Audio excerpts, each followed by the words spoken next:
Salut, j'espère que tu vas bien. Comme tu peux le voir, j'ai arrêté de faire des intros face cam pour les vidéos tutoriels. Donc aujourd'hui, on se retrouve pour une petite part de gâteau chocolat caramel avec un petit glaçage et des petites décorations. J'espère que ça va te plaire. Et donc tout de suite, la liste du matériel.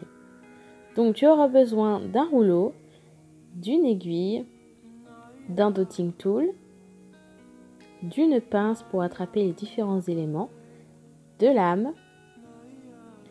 J'ai également utilisé des cure-dents, des microbilles dorés, des pépites de chocolat et des petits fruits rouges pré-cuits, mais tu peux les réaliser directement en Fimo pendant le tutoriel. Et la polymère, j'ai utilisé du chocolat et du caramel, également un mélange de Fimo dur plus Fimo liquide, donc couleur chocolat, un emporte-pièce rond que j'ai oublié, des clous à œil et une assiette en Fimo déjà cuite. Donc je prends mon chocolat et je vais l'étaler au cran le plus épais de ma pâte à machine. Et j'ai décidé de faire un gâteau seulement une part, voilà, pas le gâteau entier. Et je viens prendre mon emporte-pièce rond et couper un cercle dans cette première pâte. Je fais pareil avec le caramel en étalant vraiment beaucoup plus finement pour avoir quelque chose de très petit.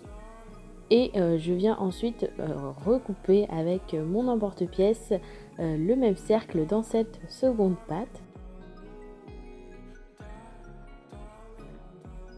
Ensuite, je viens prendre la première pastille chocolat et je viens mettre la caramel sur le dessus. Et je viens bien chasser l'air, voilà, en allant d'un côté jusqu'à l'autre côté, en lissant bien les contours pour arrondir les bords. Avec ma lame, je viens couper en plein milieu. Et je vais ensuite recouvrir une des moitiés et je viens la poser sur l'autre moitié. J'espère que vous comprenez bien, mais vous voyez avec les images.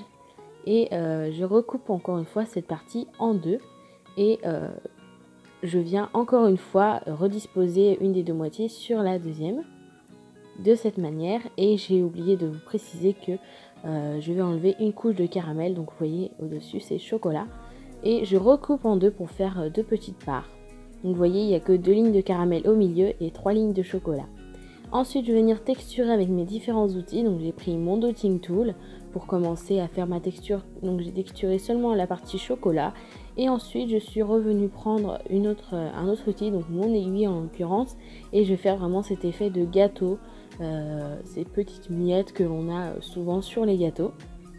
Ensuite, je suis venue faire un effet glaçage un peu miroir. Donc je suis venue tout simplement prendre mon cure-dent et appliquer du glaçage, du coulis chocolat sur tout mon gâteau et sur les bords, sur les côtés et également sur le dessus. Et ensuite, je suis venue avec ma pince attraper mes petites pépites de chocolat, voilà, que j'ai reçues dans un des fascicules, et également des petites microbilles dorées, voilà, avec un cure-dent cette fois-ci. Donc je humidifie un petit peu mon cure-dent dans un petit peu d'eau et je l'essuie un petit peu et je colle mes microbilles sur mon gâteau. Et ensuite, je suis venue disposer une des deux parts sur une assiette pré-cuite et j'ai également ajouté des petites framboises en Fimo pré-cuite avec une petite touche de Fimo liquide pour que ça colle et quelques microbilles et copeaux de chocolat pour un petit peu rappeler le gâteau. Et le tutoriel est déjà terminé, vous voyez, c'est vraiment très simple à réaliser et ça vous évite également de réaliser un gâteau entier si vous voulez seulement une ou deux parts. Donc voilà, ce tutoriel est à présent terminé, j'espère qu'il t'aura plu. Si c'est le cas, n'hésite pas à liker, à commenter et à t'abonner à ma chaîne, ça me ferait super plaisir. Et sur ce, je te fais très gros bisous, prends soin de toi, je te dis à bientôt pour une prochaine vidéo. Bye!